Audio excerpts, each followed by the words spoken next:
At just 14 years old, she stood in a cold, candle-lit chapel, dressed in white satin lined with gold. Her hands trembled, her lips barely moved as she tried to whisper the words that would change her life forever. She didn't look up. She didn't dare to meet the eyes of the man standing next to her, the 28-year-old king who had just destroyed her home, killed her people, and taken everything she had ever known. This was not a fairy tale. This was not a royal love story. This was a nightmare dressed up in silk and ceremony. The girl was being forced to marry the man who had invaded her country, a political deal wrapped in a wedding veil. The guests sat in silence, barely breathing. They weren't just watching a royal marriage, they were watching the end of a nation, a proud land that had stood free for almost 1,000 years. Now, with just a few whispered vows, that freedom was gone. The girl's name was Anne of Brittany. The man beside her was Charles VIII, the King of France. It was December 6th, 1491, the day Anne, a teenage duchess, became Queen of France, but not by choice. She had been cornered, outnumbered, and surrounded. And now she was bound to the very man who had crushed her people. But here's the twist that no one expected, that frightened girl in the golden chapel. She didn't stay frightened for long. Somehow, against all odds, she would go from prisoner to power broker, from conquered girl to a queen who bent kings to her will. Her story isn't just one of survival, it's one of stunning, silent revenge. So how did she do it? To understand, we have to go back to the very beginning, to a time before the war, before the betrayal, before the marriage that wasn't supposed to happen. Anne was born on January 25th, 1477, in a strong stone castle in the city of Nantes. She was the first daughter of Francis II, the Duke of Brittany, a ruler of a small but powerful country in the far west of what we now call France. But Brittany wasn't just any region. It was fiercely independent, with its own language, laws, and ancient traditions. It had never been part of France, and it didn't plan to be. Anne's father, like many rulers of the time, had wanted a son. But after Anne and her younger sister Isabel were born, and no boys followed, he had no choice. Anne would one day rule Brittany. That decision changed her life. From a young age, Anne was trained not like a princess, but like a ruler. She studied languages, law, diplomacy, history, everything she'd need to lead a country. Unlike most girls of her time, she was educated just as well as any prince. But Anne wasn't perfect. She was small, and she had a slight limp due to one leg being shorter than the other. Still, people said she had a strong presence and sharp eyes that made even experienced noblemen nervous. She wasn't just smart, she was determined, brave, and stubborn. Qualities that would soon be tested harder than anyone imagined. When Anne was just 9 years old, her world began to fall apart. The King of France, Louis XV, died. His son, Charles VIII, became king, but he was only 13, and his older sister, Anne of Brittany, ruled in his place. She was clever, ruthless, and had one clear goal: to take Brittany for France. Anne's father knew war was coming. He needed help, and fast.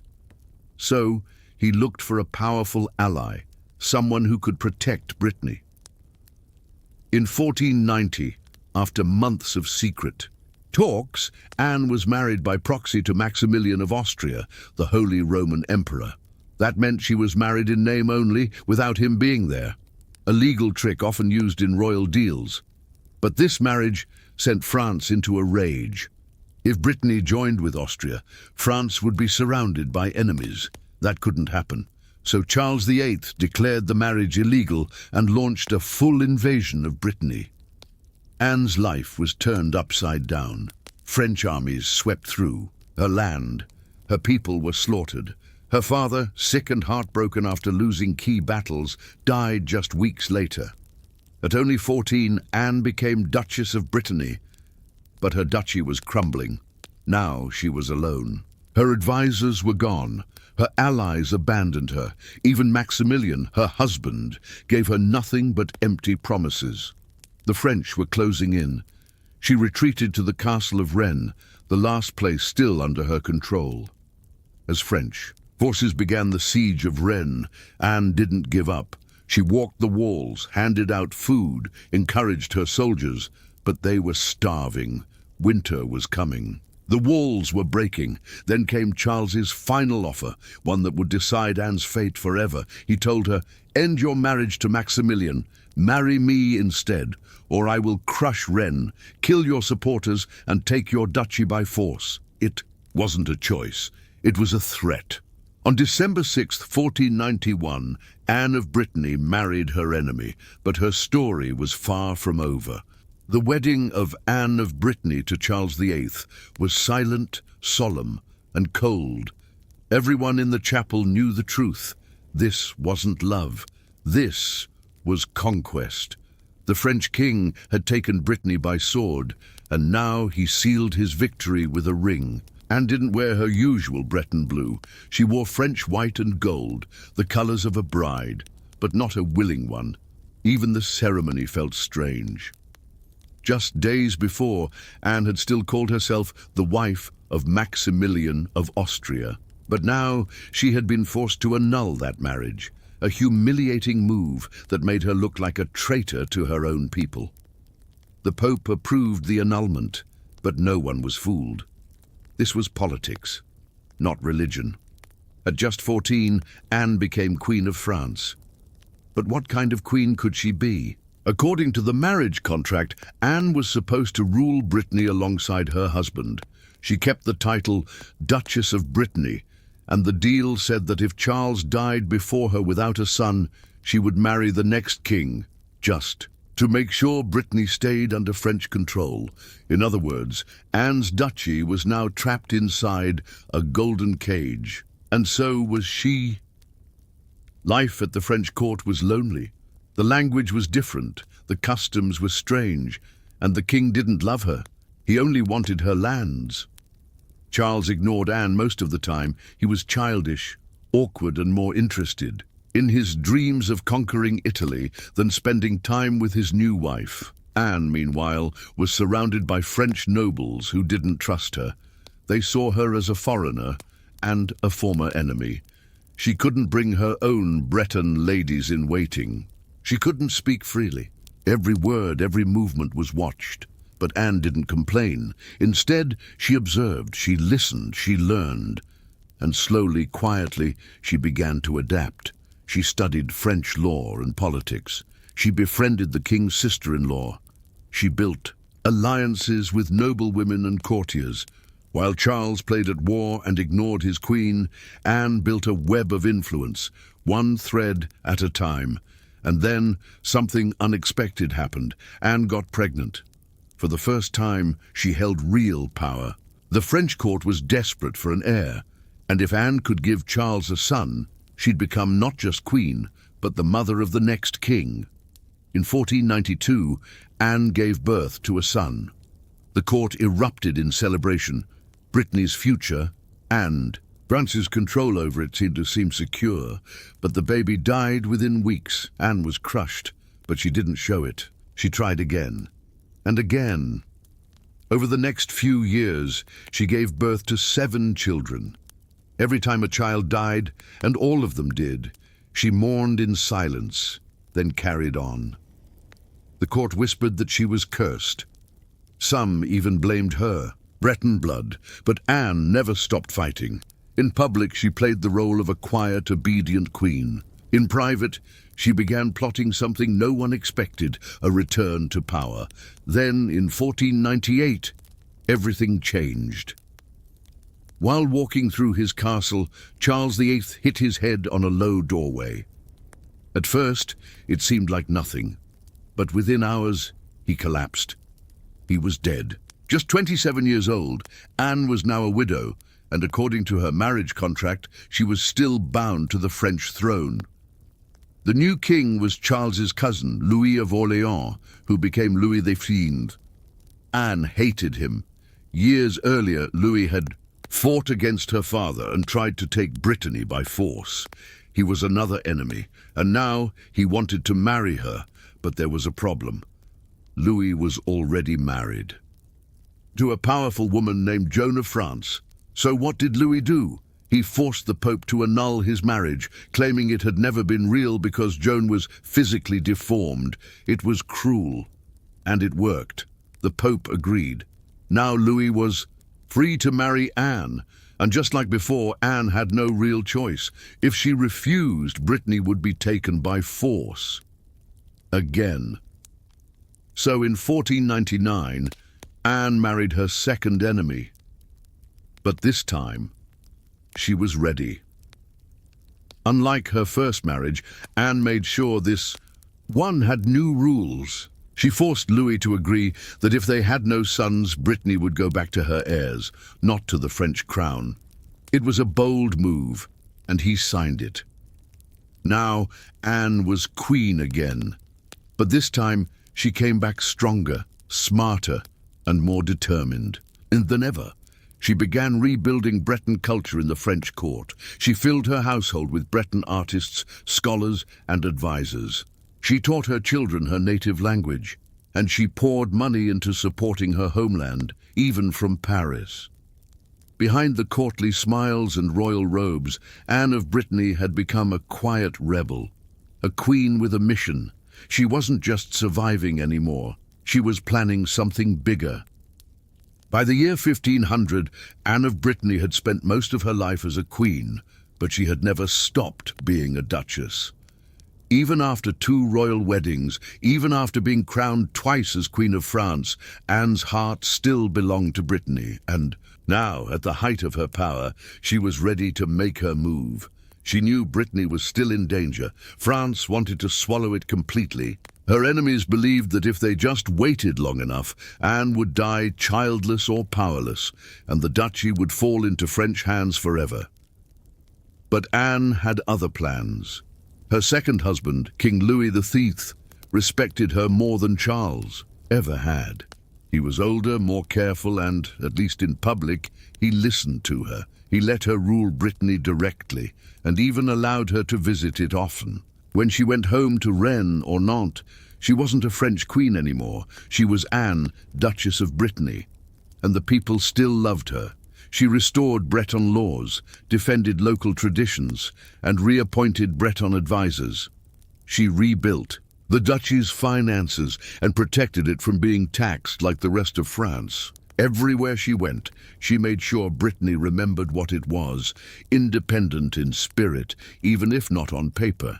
But Anne's greatest hope was to pass Brittany on to a child of her own, someone who would keep it alive after she was gone. She and Louis tried for years to have a son. But just like before, Anne's pregnancies were difficult. Children died young. Only 2 daughters survived, Claude and Renée. This was a problem. Under French law, women couldn't inherit the throne, but Brittany's rules were different. A daughter could become duchess. That meant that if Anne could arrange the right marriage for her daughter Claude, Brittany could remain separate, but Louis had other ideas. He wanted Claude to marry his heir, Francis of Angoulême. Francis was Louis's cousin and the next in line to become king. If Claude married him, then both Brittany and France would pass to Francis and be united forever. Anne was furious. This was the exact thing she had been trying to prevent her entire life. She begged Louis to break off the engagement. She tried to betroth Claude to Charles of Austria, the son of her first husband, Maximilian, hoping to revive the old alliance. But Louis refused. He wanted peace at home, not another foreign war. And more than anything, he wanted Brittany fully under French control. Anne fought back the only way she could. She refused to let Claude go. She kept her daughter close, raised her with Breton tutors, dressed her in Breton clothing, and taught her that her homeland was not just a province, it was a duchy, proud and free. Anne even wrote wills that named Claude as her heir, making it clear Brittany should never be absorbed into France without a fight. But time was running out. By 1513, Anne's health was failing. Years of pregnancy, travel, and court politics had taken their toll. She was just 35, still young by modern standards, but in those days it was the end of a hard life. And yet even in her final months, she didn't stop fighting. She returned to Brittany one last time. In Nantes, she issued new laws and confirmed her daughter's rights as Duchess. She told her advisors, "Never forget who you are." It was her final warning and her last command. On January 9th, 1514, Anne of Brittany died. France mourned a queen, but Brittany mourned a leader, a symbol, and a warrior. She was buried in Saint-Denis, the resting place of French royalty, but her heart was sent back to Nantes, sealed in a gold box engraved with the words, "Her heart belongs to Brittany." Itaï was the perfect ending to a life of strategy, sacrifice, and quiet rebellion, but the story didn't end with her death. Later that same year, King Louis the Fin forced Claude to marry Francis of Angoulême, just as he'd planned. 2 years later, Francis became King Francis I of France, and Claude became Queen. And just like that, Brittany passed into French hands through a royal wedding, not a war. Anne had lost the final battle. Or had she? Even centuries later, the people of Brittany still remember her not as a French queen, but as their duchess. Her laws, her legacy, her fight for Breton identity shaped the region for generations. She may not have stopped the Union, but she made sure the world remembered what had been lost. And every time someone speaks the name Anne of Brittany, they remember more than a queen. They remember a girl who stood up to kings. They remember a duchess who never bowed. After Anne's death in 1514, Brittany slowly became part of France, not by war, but by marriage, paper, and politics. Her daughter Claude, quiet and gentle, did not fight like her mother had. She married Francis, became Queen of France, and gave birth to 7 children before dying at just 24. Brittany passed to her eldest son, and from then on, it was treated as part of the kingdom. By 1532, the French crown officially declared Brittany united with France forever. No more dukes, no more duchesses, no more independence. On the surface, Anne had lost, but her story didn't disappear. For centuries, the people of Brittany kept her memory alive. They told stories of the little duchess who became queen and never forgot her homeland. Streets were named after her. Statues were raised in her honor. Her golden heart-shaped reliquary, the one that held her real heart, became a symbol of pride, resistance, and identity. Even today, 500 years later, you can still visit it in a museum in Nantes, and you can still hear her voice echoing through time. "I was born Duchess, I shall die Duchess." She was never just a bride, a queen, or a pawn. She was Anne of Brittany, a woman who held her ground in a world built to silence her. She didn't just rule, she endured.